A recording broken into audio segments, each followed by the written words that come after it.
भारत की सड़कों पे ना एक बहुत ही शान सी क्रांति हो रही है। और ये क्रांति है इलेक्ट्रिक वाहनों की। ये एक ऐसी कहानी है जिसमें जबरदस्त रफ्तार है, कुछ बड़ी बड़ी चुनौतियां हैं और हर मोड़ पर एक नया सवाल खड़ा हो जाता है। तो चलिए आज इसी क्रांति की स्पीड, इसके ब्रेकर और एक आम खरीदार के लिए इसके क्या मायने हैं, इसे परत दर परत समझते हैं। और यही यही तो सबसे बड़ा सवाल है ना, कि गाड़ियां तो सड़कों पर उतर रही हैं, रफ्तार पकड़ रही हैं, पर क्या हमारा इंफ्रास्ट्रक्चर, हमारी पॉलिसीज और खुद हम लोग, मतलब जो खरीदार हैं, क्या हम इस बहुत बड़े बदलाव के लिए सच में तैयार हैं? तो चलिए शुरू करते हैं। सबसे पहले तो उस जबरदस्त स्पीड की बात करते हैं जिससे भारत का ईवी मार्केट भाग रहा है। और ये जो आंकड़े हैं ना, ये सच में चौंकाने वाले हैं। जरा सोचिए, 2016 में, मतलब कुछ साल पहले ही, पूरे साल में सिर्फ 500 इलेक्ट्रिक गाड़ियां बिकी थी। और अब फाइनेंशियल ईयर 2024 में ये आंकड़ा 17 लाख यूनिट्स को पार कर गया। और अगले ही साल 2025 में ये 21 लाख से भी ज्यादा होने का अनुमान है। मतलब ये सिर्फ ग्रोथ नहीं है, ये तो एक तरह का धमाका है।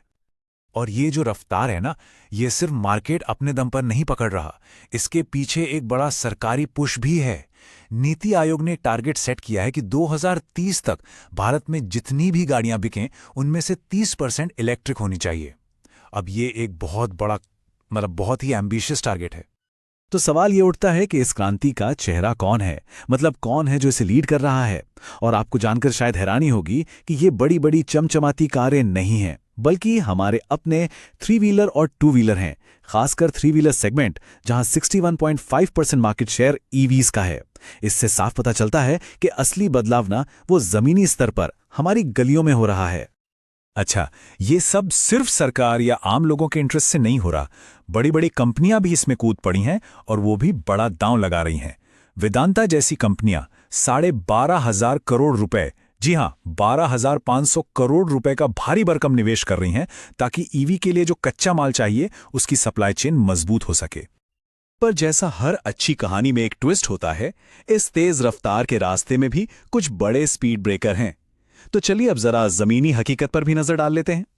ये जो नंबर है ना, ये अपने आप में पूरी कहानी बयां कर देता है। पूरे देश में हर 222 इलेक्ट्रिक गाड़ियों पर सिर्फ एक पब्लिक चार्जर, बस एक। जरा सोच के देखिए, अगर 222 पेट्रोल डीजल गाड़ियों के लिए सिर्फ एक पेट्रोल पंप होता तो क्या हाल होता। यही वो चीज है जो रेंज एंग्जाइटी, यानी गाड़ी बंद हो जाने के डर को हकीकत बना देती है। ये हमारे इंफ्रास्ट्रक्चर की सबसे बड़ी कमी है। और ये जो कमी है ना, ये भी पूरे देश में बराबर नहीं है। इसमें जमीन आसमान का फर्क है।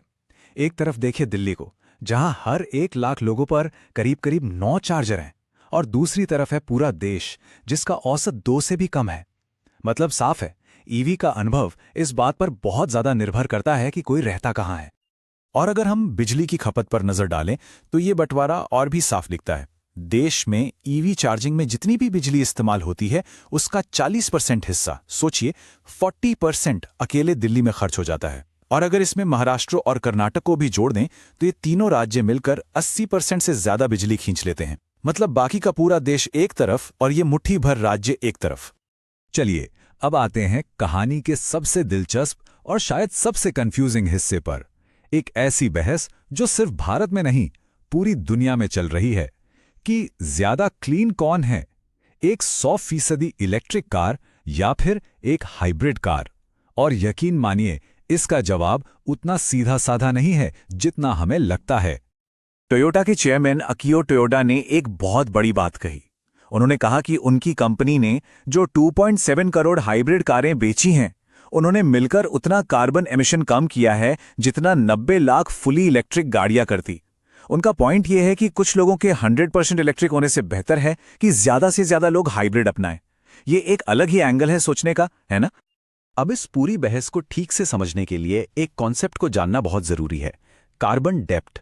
इसे ऐसे समझिए कि जब एक इलेक्ट्रिक कार फैक्ट्री से बाहर निकलती है तो वो अपने ऊपर एक तरह का कार्बन का कर्ज लेकर निकलती है।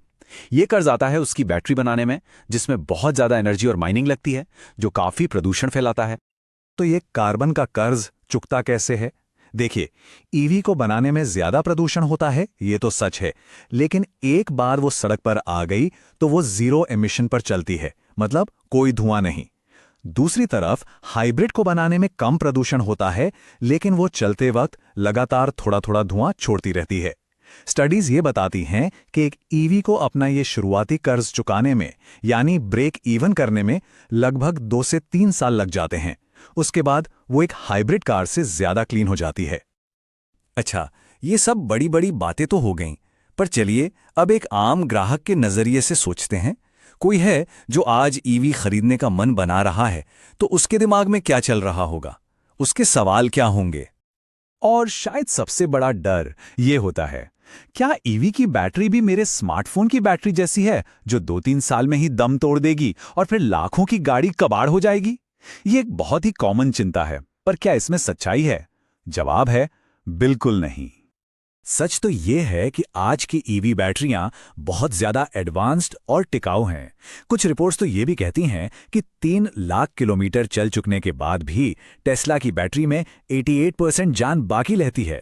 और कुछ छोटी छोटी आसान सी आदतें अपनाकर बैटरी की जिंदगी को और भी बढ़ाया जा सकता है, जैसे हमेशा 80% तक ही चार्ज करना, 20% से नीचे ना जाने देना और तेज चार्जर का इस्तेमाल कम करना। ये कोई रॉकेट साइंस नहीं है। और आने वाला वक्त तो और भी एक्साइटिंग है। मारुति अपनी ई विटारा ला रही है, टाटा अपनी सफारी का ईवी वर्जन ला रही है, और हां, टेस्ला भी आने को तैयार है।